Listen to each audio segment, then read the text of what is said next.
جو آزادی کے لیے اپنا سب کچھ قربان کر دینے کا حوصلہ رکھتے تھے، یہی کی خاک سے شیخ الہند حضرت مولانا محمود حسن دیوبندی رحمت اللہ علیہ اٹھتے ہیں، اور انہوں نے پوری پلاننگ کی، اپنے شاگردوں کی ایک ٹیم تیار کی اور انگریزوں کے خلاف بڑی منصوبہ بندی کے ساتھ دنیا کے کئی ملکوں کو انہوں نے تیار کر لیا تھا کہ باہر سے ان کی فوجیں اٹیک کریں گی اور اندر سے یہاں کے جو ہندوستانی ہیں وہ بغاوت کریں گے، اور اس طرح انگریزوں کے لیے اپنے قدم کو جمانا مشکل ہو جائے گا۔ انہوں نے اپنے شاگرد حضرت مولانا عبید اللہ سندھی رحمت اللہ علیہ کو، جو اسی دارالعلوم دیوبند کے پروردہ تھے، انہیں کابل بھیجا۔ انہوں نے پورے صوبے کے عوام میں اور افغانستان کے لوگوں میں ایک طرح سے تحریک پیدا کر دی، اور سب سے پہلی حکومت انہوں نے قائم کی، آزاد ہند حکومت انہوں نے قائم کی۔ ہندوستان کے باہر ہندوستان کے نام پر حکومت قائم کی گئی ہے، لیکن اس میں غور کرنے کی بات یہ ہے کہ شیخ الہند رحمت اللہ علیہ کے ایما پر، ان کے مشورے پر مولانا عبید اللہ سندھی جو حکومت قائم کر رہے ہیں، اس حکومت کا وزیر اعظم اگرچہ مسلمان ہیں، اس حکومت کا وزیر خارجہ، ہوم منسٹر اور فورن منسٹر اگرچہ خود مولانا عبید اللہ سندھی ہیں، اور اس کے پرائم منسٹر مولانا برکت اللہ بھوپالی ہیں، لیکن اس حکومت کا پریسیڈنٹ جن کو بنایا گیا وہ تھے راجہ مہندر پرتاپ سنگھ۔ شیخ الہند رحمت اللہ علیہ جو اس دارالعلوم دیوبند کی فکر کے بانیوں میں ہیں اور اس فکر کو آگے بڑھانے والوں میں ہیں، اس دارالعلوم دیوبند کے پہلے طالب علم ہیں، ان کے شاگرد جب کابل میں جا کر ہندوستان کی آزادی کے لیے آزاد ہند حکومت قائم کرتے ہیں تو اس کا پریسیڈنٹ اور صدر وہ کسی اور کو نہیں، حالانکہ وہاں آس پاس سب مسلمان ہیں، پھر بھی وہ راجہ مہندر پرتاپ سنگھ کو انہوں نے بنایا۔ انہوں نے یہ میسج کیا، انہوں نے یہ پیغام دیا کہ اس دیش میں ہندو بھی ہیں، مسلمان بھی ہیں، سکھ بھی ہیں، عیسائی بھی ہیں، ہماری پالیسی صرف اپنے آپ کو پرموٹ کرنے کی نہیں ہونی چاہیے، ہماری پالیسی سب کو لے کر چلنے کی ہے۔ اگر ہم سب کو لے کر چلیں گے تو واقعتاً یہ ہندوستان آگے بڑھے گا، آپس میں بھائی چارہ رہے گا، اور ہندوستان میں جو محبت کی خوشبو پھیلی ہوئی ہے وہ محبت کی خوشبو اور زیادہ پھیلے گی۔ یہ پیغام ہمارے بزرگوں نے دیا ہے، دارالعلوم دیوبند سے پڑھنے والے شاگردوں نے دیا ہے، دارالعلوم دیوبند کے تیار کردہ مجاہدین آزادی نے دیا ہے، اور اس پیغام کو ان بزرگوں نے اور آگے بڑھایا۔ شیخ الہند رحمت اللہ علیہ کی پلاننگ اگر کامیاب ہو گئی ہوتی تو شاید اس وقت ہندوستان کا نقشہ کچھ اور ہوتا، لیکن اللہ کو منظور نہیں تھا اور وہ گرفتار کر لیے جاتے ہیں۔ ان کے ساتھ شیخ الاسلام حضرت مولانا حسین احمد مدنی رحمۃ اللہ علیہ اور ان کے شاگردوں کو مالٹا کی جیل میں بھیج دیا جاتا ہے، لیکن پورے ملک میں ان کی رہائی کے لیے احتجاجی مظاہرے ہوتے ہیں جن میں ہندو بھی ہیں، مسلمان بھی، اور اس طرح آزادی کی شمع لوگوں کے دلوں میں جلتی رہتی ہے۔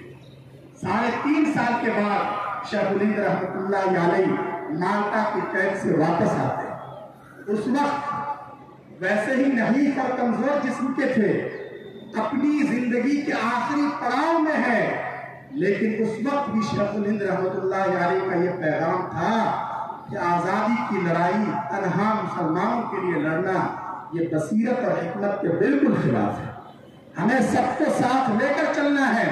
جمعیت علماء ہند قائم ہوتی ہے، ان کے شاگرد، ان کے پروردہ، ان کی فکر سے ہم آہنگی رکھنے والے لوگ اس جماعت کے اولین قائدین میں ہوتے ہیں، اور یہ جماعت آزادی کے لیے اپنی جدوجہد شروع کرتی ہے انہی خطوط پر جو خطوط شیخ الہند رحمت اللہ علیہ نے طے کیے تھے، دارالعلوم دیوبند کے بزرگوں نے طے کیے تھے، اور جمعیت علماء ہند نے اس وقت سرفروشی کے جو جذبات پیش کیے ہیں، آج کے ماحول میں آپ کے لیے اس کا اندازہ لگانا بھی یہ وہ وقت تھا جب حکومت کے خلاف ایک لفظ بولنا یا ایک لفظ لکھنا بہت بڑا جرم سمجھا جاتا ہے، لیکن جمعیت علماء ہند نے اپنا کنونشن بلایا اور کنونشن میں بہت صاف لفظوں میں مطالبہ کر دیا۔